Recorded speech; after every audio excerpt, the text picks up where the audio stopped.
عشان هي يعني أم وحيدة ما عندهاش زوج توفى فلازم تبقى الاتنين، تبقى الراجل والست. أخيرا يا جماعة الحقيقة ظهرت.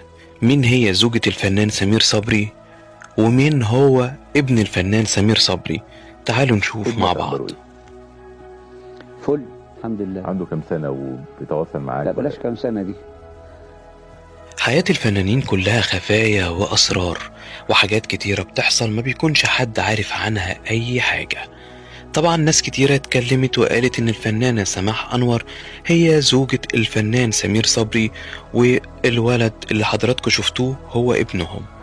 خلينا حلوين فوق ال30. كلمني عن ابنك. طيب فوق ال30. ابنك مين هو ابنك وعايش فين؟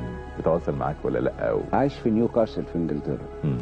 واتسأل مليون سؤال وبرضه مش من دلوقتي عن ابنه. فين ابنك؟ مين هو ابنك؟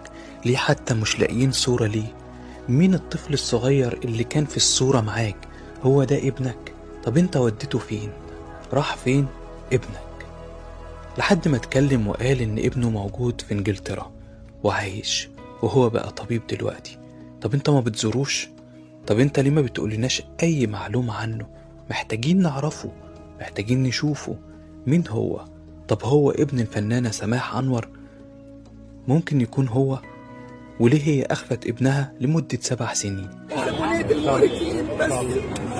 الله ونعم الوكيل فيه والله. يجننوا ليه الناس الوحشه اللي موجوده؟ ليه الناس الكويسه بس اللي ربنا موجود. بس ليه يا هني؟ انا لك البسيط ده دول ما يعرفوش ربنا. للأسف الشديد كانت دي أسئلة الناس طول الوقت بيسألوا وعايزين يعرفوا الفنان الكبير سمير صبري ازاي يكون عنده ابن ولد